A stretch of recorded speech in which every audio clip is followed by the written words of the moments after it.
날씨에 이른 아침부터 주 앞에 나와 예배드리는 여러분들에게 하나님의 크고 놀라운 은총이 함께 하시기를 축원합니다. 옆에 분들하고 인사합시다. 잘 오셨습니다. 사랑합니다. 당신은 예배의 성공자입니다.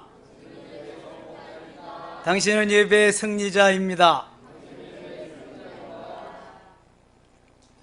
현대그룹을 창업한 정주영 회장님의 자서전 시련은 있어도 실패는 없다라는 책에 보면은 나는 무슨 일을 하든지 된다는 확신 90%와 반드시 된다는 자신감 10% 외에는 안 된다고 하는 불안한 마음을 단 1%도 가져본 일이 없다, 이렇게 시작하고 있습니다. 정주영 씨는 저 울산 앞바다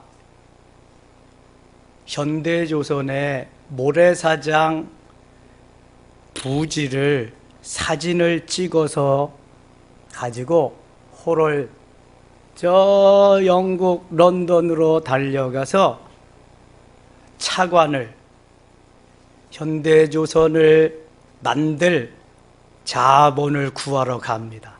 근데 여러분, 동방의 작은 나라 대한민국, 전쟁으로 폐허가 된 나라, 담보도 없이 뭘 어떻게 돈을 빌려주겠어요?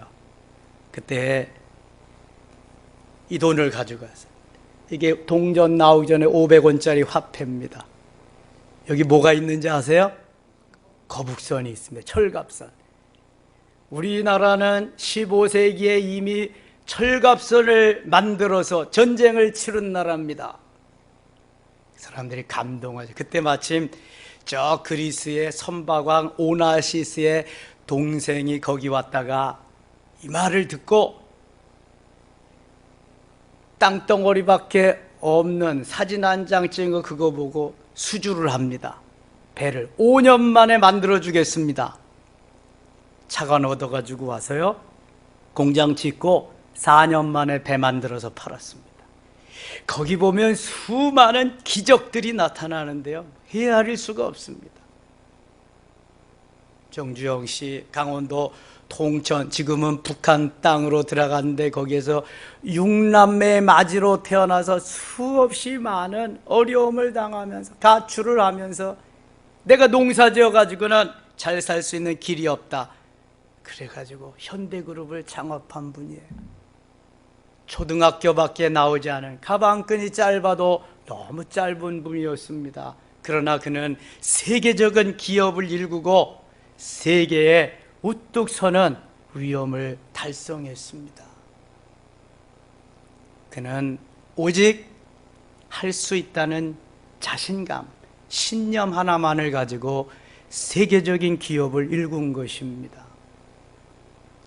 오늘 본문 13절에 보면 내게 능력 주시는 자 안에서 내가 모든 것을 할 수 있느니라 말씀하고 있습니다. 같이 한번 읽어요. 시작.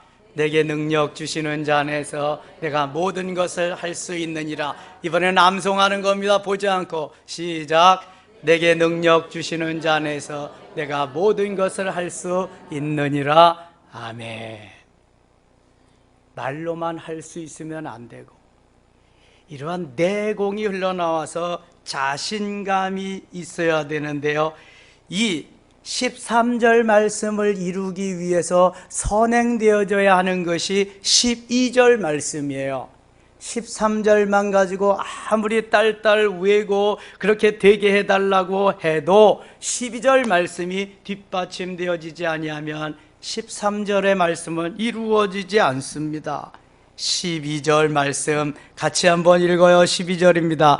나는 비천에 처할 줄도 알고 풍부에 처할 줄도 알아.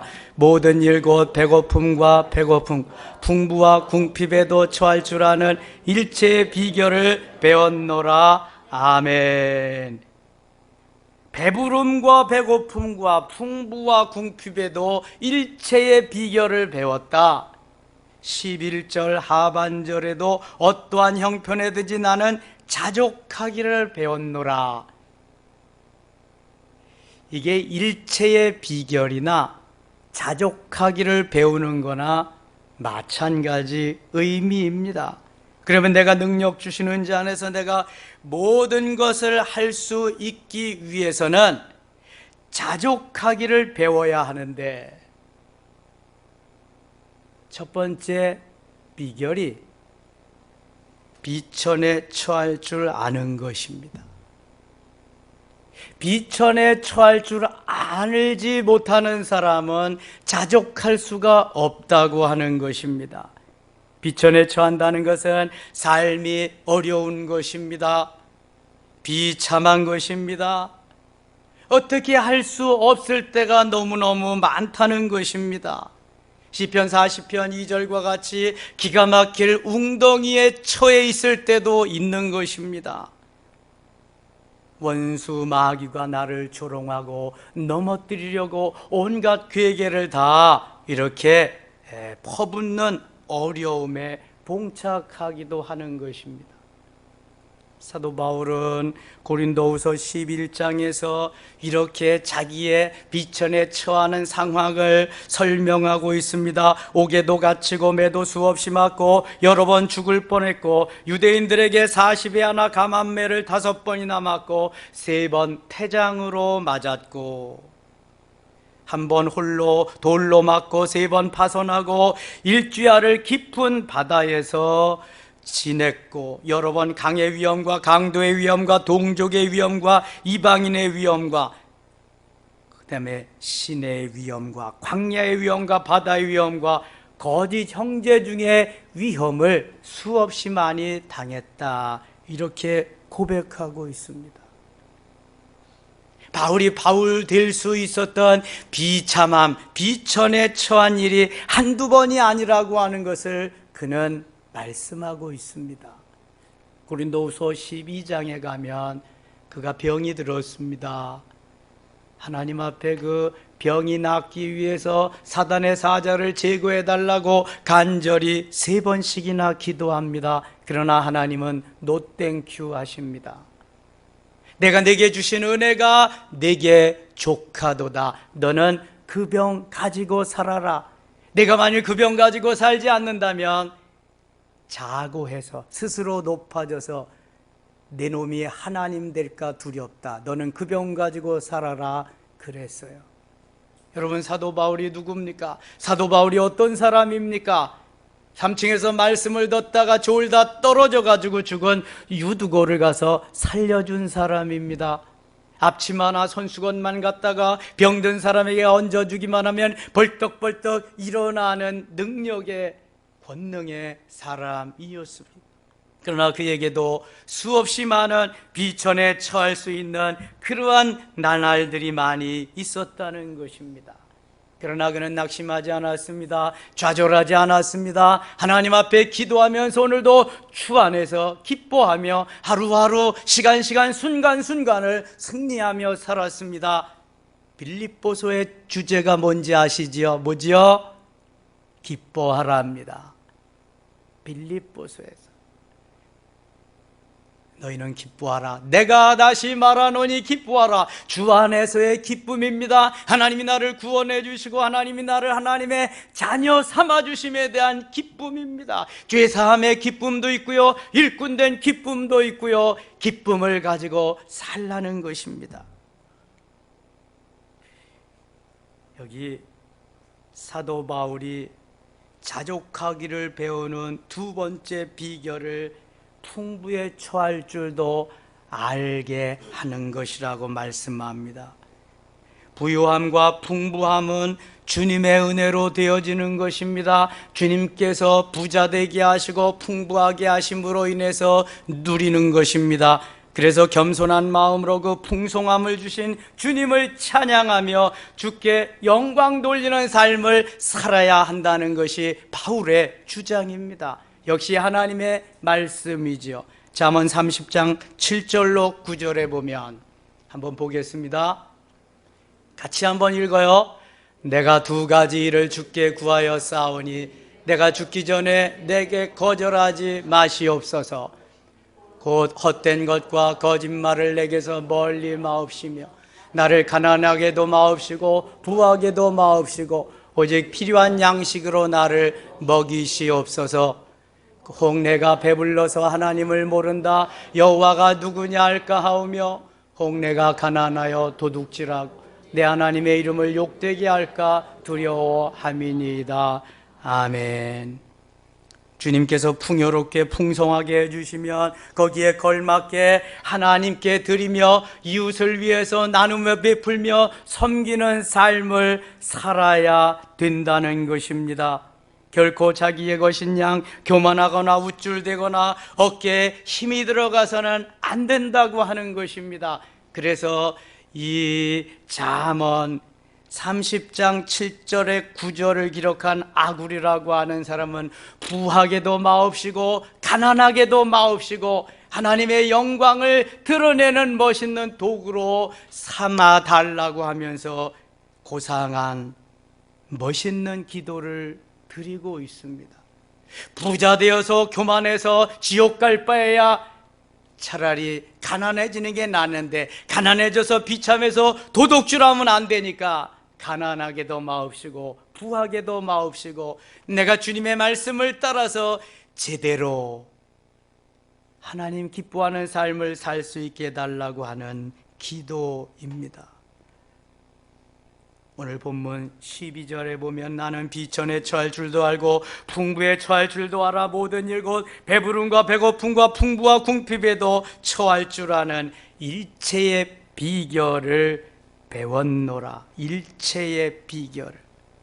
없다고 못 가졌다고 못 배웠다고 못 산다고 비겁해하거나 비굴해하지 말고 있다고 가졌다고 배웠다고 잘 나간다고 잘 산다고 교만하거나 거들먹거리지 말라는 것입니다.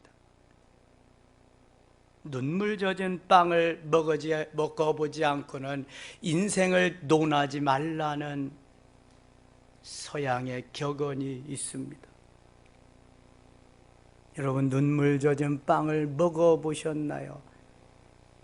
지난주에 동영상 같이 최성봉 형제와 같이 말이지요.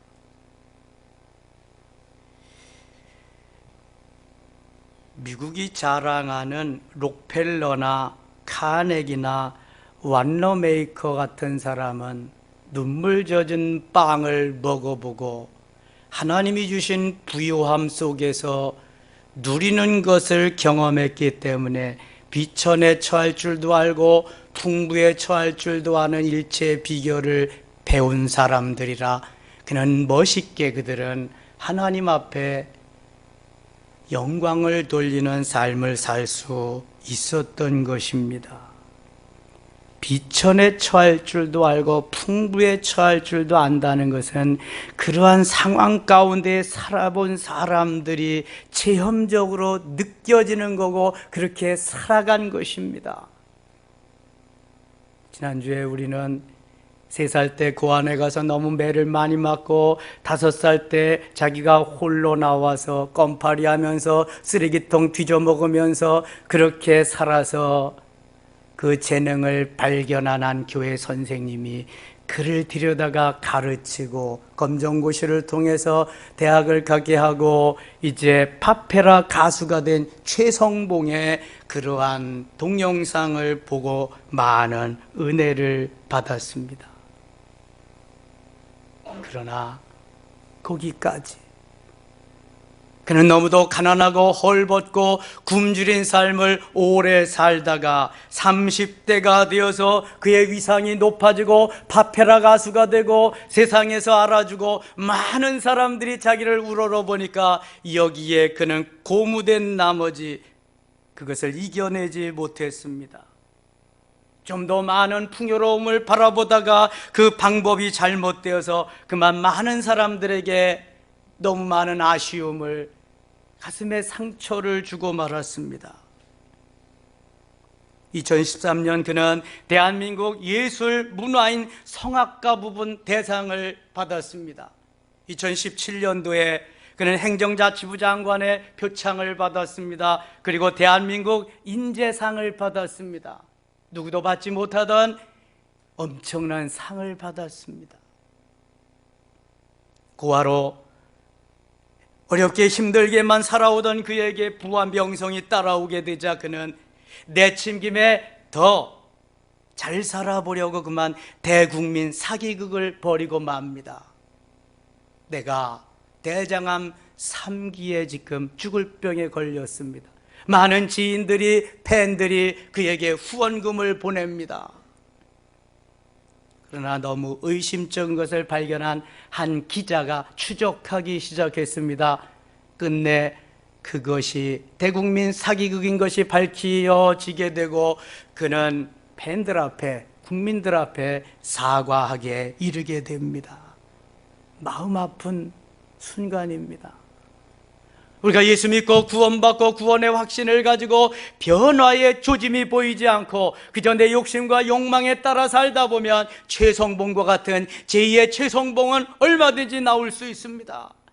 변화되어 새 사람이 된다는 것은 얼마나 중요한 일인지 모릅니다. 그러나 제가 지난주일에 그 동영상을 보여드린 것은 이렇습니다. 저도 몇 번씩 올릴까 말까 망설였습니다. 강승훈 집사님한테도 올렸다가 지웠다가 삭제하기를 반복했습니다. 그리고 기도했습니다. 하나님, 어떻게 하면 좋을까요?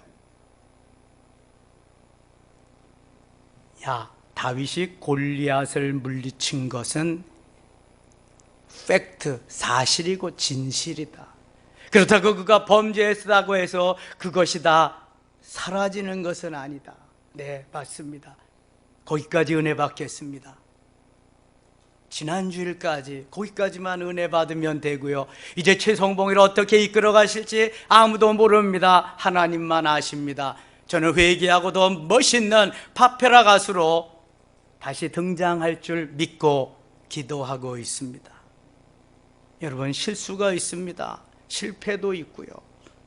하나님이 아니시면 우리는 바로 설 수가 없습니다.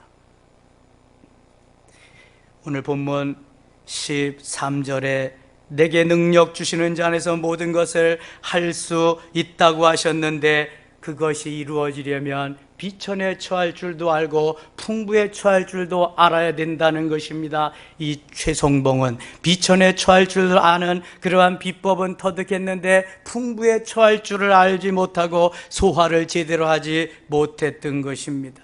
어떠한 형편에든지 자족하기를 배워야 되는데 일체의 비결을 터득하지 못했습니다. 하나님의 은혜가 좀 더 풍성히 저에게 임했으면 좋으련만 그것이 부족했던 것입니다.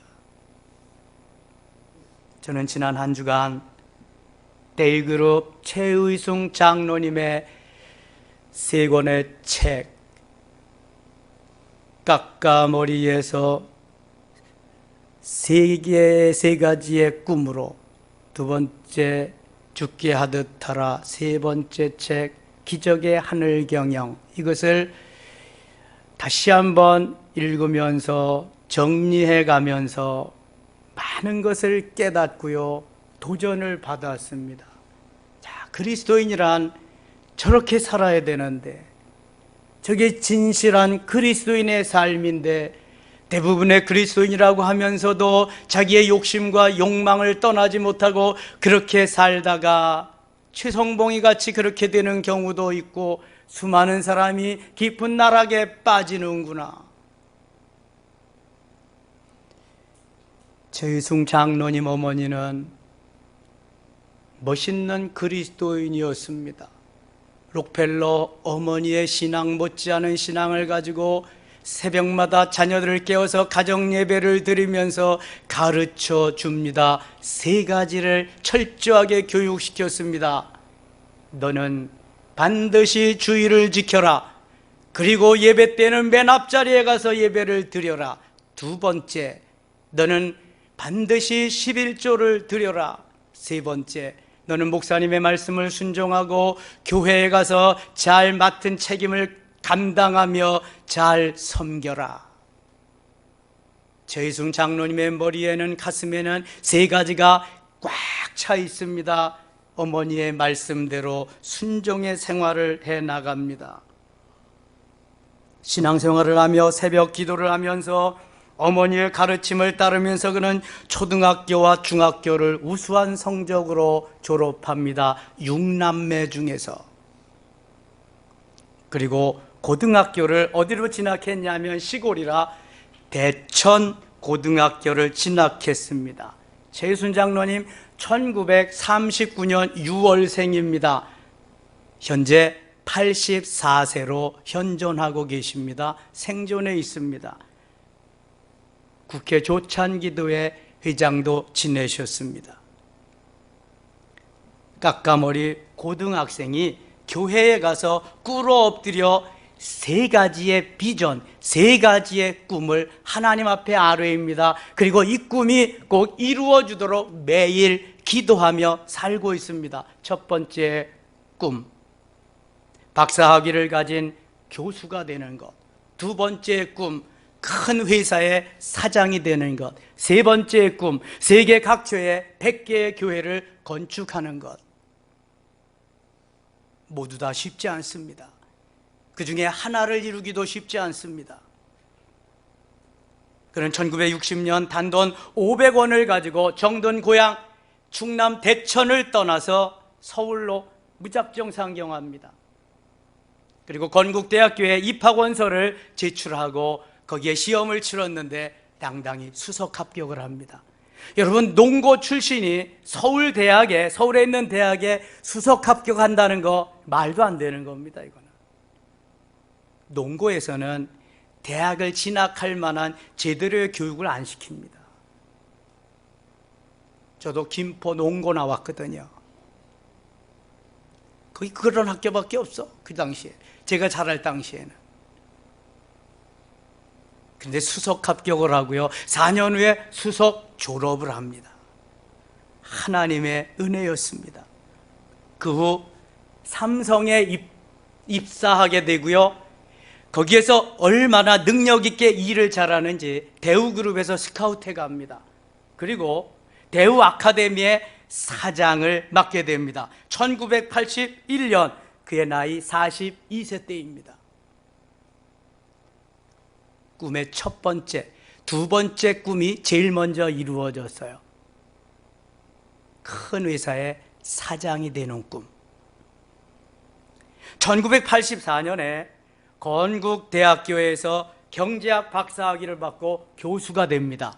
그의 첫 번째 꿈이 그 다음에 이루어졌습니다.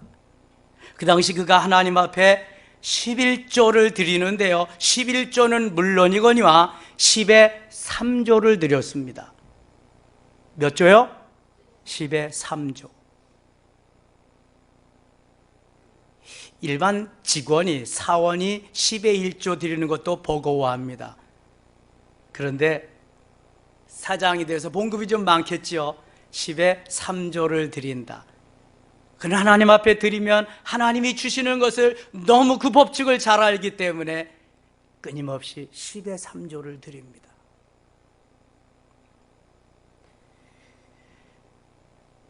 하나님께서 이 큰 회사의 사장이라고 해도 봉급쟁이로서는 어떻게 교회를 100개씩 세울 수 있느냐는 자꾸만 다그침을 주십니다. 그래서 그는 그 좋은 자리, 큰 회사의 사장을 내려놓고 창업을 하게 됩니다. 1985년 9월 대의테크라고 하는 회사를 설립하게 됩니다. 그러나 1986년 여름에 너무 많은 비가 한꺼번에 많이 쏟아져서 빗물에 처음 시작한 회사는 다, 공장은 잠기게 되고 쑥대밭이 되고 맙니다. 이때 낙심하고 좌절하고 있는 그를 찾아온 한 친구가 있었는데, 김성중이라는 친구가 찾아와서 그를 격려하면서 자네는 그 신실함과 신앙으로 다시 일어설 수 있네. 1억 원을 건네주고 갑니다. 그 당시 1억 원 엄청난 돈입니다. 그것으로 다시 종잣돈을 만들어서 그는 제2의 공장을 세우게 됩니다. 1992년 꿈에도 그리던 첫 번째 교회를 스리랑카에 설립하게 됩니다. 우리나라가 아닌 스리랑카의 첫 번째 교회, 100개 교회 중에서 첫 번째 교회가 세워지게 됩니다. 호사다마라고 좋은 일 후에는 나가 낀다는 이야기가 있습니다.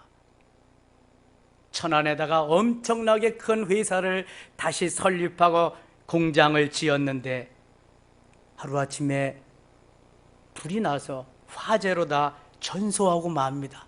하나도 없이 다 불태워지고 맙니다. 돈을 빌려준 은행도 있고요, 사람들도 지인들도 있습니다. 죽을 맛이지요. 기도도 제대로 되지 않습니다. 벌써 두 번째. 그러나 그는 붙잡을 거 하나님밖에 없습니다. 하나님 앞에 부여잡고 왜 이런 일이 있어야 됩니까? 하나님 어떻게 된 겁니까? 그래도 생명을 거두어가지 아니한 하나님께 감사하면서 다시 재기를 꿈꿀 때 많은 지인들이, 돈을 빌려준 사람들이 와서 그를 격려해 줍니다. 회장님은 신실하고 워낙 신용이 있으셔서 다시금 일어서실 수 있습니다. 힘을 내세요. 격려해 주고 갑니다. 다시 그는 일어섭니다. 멋있게 일어섭니다. 그 최의승 장로님 지금 12개의 회사를 경영하고 거기에 CEO, 회장으로 지금 재직 중입니다. 최의승 장로님의 성공의 법칙이 있습니다. 꿈 플러스 기도 플러스 실천입니다. 우리가 성공의 법칙, 꿈 플러스 기도 플러스 실천이다. 시작. 우리의 성공 법칙은 꿈 플러스 기도 플러스 실천이다. 다시 한번 시작.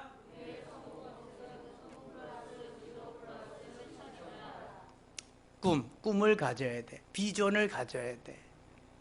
그 꿈이 이루어지기 위해서 부단히 기도하면서 가야 돼. 그리고 실천해야 돼. 행동으로 옮겨야 돼. 말로만 가지고는 안 된다는 거예요.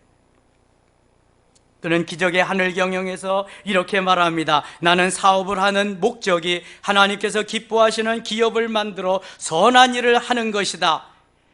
부자가 되어서 기업을 잘 이루어서 하나님이 기뻐하시는 기업을 만들고 선한 일을 하는 것이다. 사업을 시작한 지 22년 만에 12개의 기업을 거느리는 총수가 되고 데이그룹 회장이 됩니다. 그는 다시 말합니다. 무엇이 다른가? 생각의 차이다. 하나님의 말씀에 순종하면 놀라운 응답이 우리를 기다린다 말하고 있습니다. 최의승 장로님의 좌우명이 뭔지 아시지요? 제가 말씀드렸죠? 뭐지요? 살면 선교, 죽으면 순교. 시작. 학생들만. 살면 선교, 죽으면 순교. 시작. 근데 선교도 순교도 잘 이해가 안 될 테니까 어떻게 살면은 열심히 하나님 기뻐하는 삶을 산다. 죽으면 순교해서 하나님 보좌 가장 가까운데 주님 곁에 가니까 그게 그의 모토입니다. 그의 일생에 그가 어려움을 처할 때, 비천에 처할 때, 육남매로 시골에서 태어나서 제대로 먹지도 못하고 입지도 못하면서 육남매 속에서 자라나면서도 신앙의 끈을 놓지 않고 믿음의 끈을 놓지 않고 비천에 처할 줄 아는 훈련을 철저히 했습니다. 그리고 그가 CEO가 되고 많은 기업의 경영을 하면서 풍부에 처할 때에도 그는 결코 교만하지 않았습니다. 오직 하나님이 주시는 부와 영광을 하나님께 다시 되돌려드리게 애썼던 것입니다. 그리고 오늘도 가는 곳마다 삶은 선교, 죽으면 순교를 외치고 있습니다. 몇 년 전에 세계 각곳에 103개의 교회를 세우고 인터뷰하는 그러한 것을 보았습니다. 그의 꿈 3가지가 모두가 이루어졌습니다. 고등학교 시절 머리를 빡빡 깎고 하나님 앞에 나가서 소원하며 기도하며 비전, 꿈을 가지고 기도하던 3가지. 박사가 되고 대학 교수가 되는 것, 큰 회사의 사장이 되는 것, 100개의 교회를 세우는 것 모두를 다 이루었습니다. 그리고 그의 3남매에게 이렇게 유언합니다. 아빠는 혼자도 100개의 교회를 세웠는데 너희들은 3남매가 아니냐? 너희들은 1000개의 교회를 세워라. 너무 멋지지 않아요, 여러분? 자녀들에게도 잘 먹고 잘 살라는 유언이 아니라 신앙생활 잘해서 아빠보다 10배가 더한 1000개의 교회를 세우라는 멋있는 유언. 오늘도 하나님은 살아계십니다. 마가복음 9장 23절에 할 수 있거든이 무슨 말이냐? 믿는 자에게는 능치 못할 일이 없느니라 말씀하고 있습니다.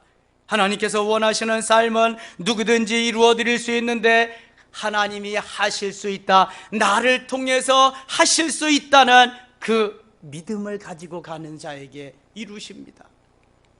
창세기 18장 14절에 보면 여호와께 능치 못할 일이 있겠느냐 말씀합니다. 무슨 말이에요? 내가 내년에 아들을 낳으리라. 그러니까 내가 이렇게 늙었는데 사라는 문 옆에서 희죽희죽거리고 웃고요. 내가 왜 웃느냐? 안 웃었어. 내가 웃었느니라.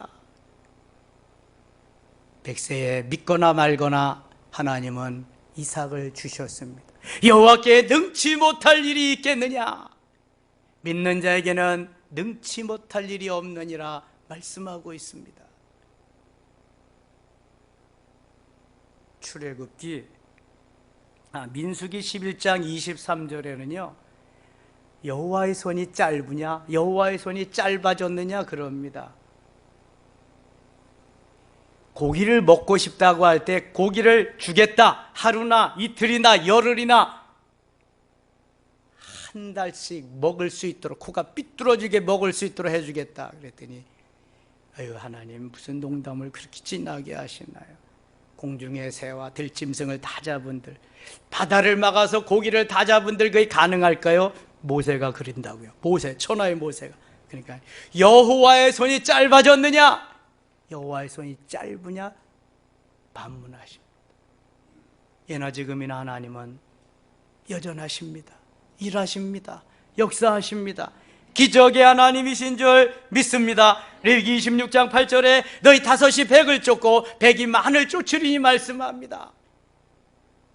이사야 60장 22절에 그 작은 자가 1000명을 이루겠고 약한 자가 강국을 이룰 것이라 말씀하고 있습니다. 그리스도인은 최소한 1당 20이요 1당 100입니다. 1당 1000이요 1당 만입니다. 히스기야 같은 사람은 1당 18만 5천 명입니다. 사랑하는 여러분, 왜 그렇게 좌절하고 낙심하고 왜 그렇게 낭망하고 있습니까? 우리 아버지가 세계 최대의 재벌이 아니라 세계를 다 움직이시는, 천하를 다 가지고 계시는 분인데 말이죠. 하나님의 능력을 내 믿음으로 과소평가하지 맙시다. 하나님은 지금도 살아계셔서 우리를 이끌어 가시는데요, 하나님이 우리를 이끌어 가시는 방법은 너희가 비천에 처할 줄도 알고 풍부에 처할 줄도 아는 일체의 비결을 배우는 것이다. 그것만이, 자족하기를 배우는 것만이 할 수 있는 능력을 겸비하게 되는 것이다 말씀하고 있습니다. 사랑하는 섬김의 가족 여러분, 특별히 젊은이들이요, 꿈을 가지세요. 비전을 가지세요. 그리고 하나님 앞에 기도하세요. 작은 것부터 실천하세요. 바로 성공은 거기에 있습니다. 자족하기를 배우고 일체의 비결을 배울 때 내게 능력 주시는 자 안에서 모든 것을 할 수 있는 능력과 권세의 하나님이 나를 통해 역사하실 줄 믿습니다. 할 수 있다, 하면 된다. 내가 한다. 주 안에서. 시작. 이 모든 말씀이 아름답게 이루어 주시기를 축원합니다. 따라합시다. 자족하기를 배우자. 옆에 분들하고 인사합시다. 자족하기를 배웁시다. 할렐루야. 하나님 아버지 은혜를 감사합니다. 오늘도 자족하기를 배우며 비천에 처할 줄도 알고 풍부에 처할 줄도 아는 일체의 비법을 깨닫게 하시고 우리가 비전을 갖게 하소서, 꿈을 갖게 하소서. 그 꿈을 가지고 계속 기도하며 작은 일부터 실천할 때 하나님의 역사는 오늘도 일어나게 될 줄 믿습니다. 사도 바울이 우리의 멋있는 롤 모델입니다. 제우승 장로님이 우리의 멋있는 롤 모델입니다. 요셉과 다니엘이 우리의 롤 모델입니다. 에스더가 롤 모델입니다. 하나님 도와 주시옵소서. 예수님의 이름으로 기도드리옵나이다. 아멘.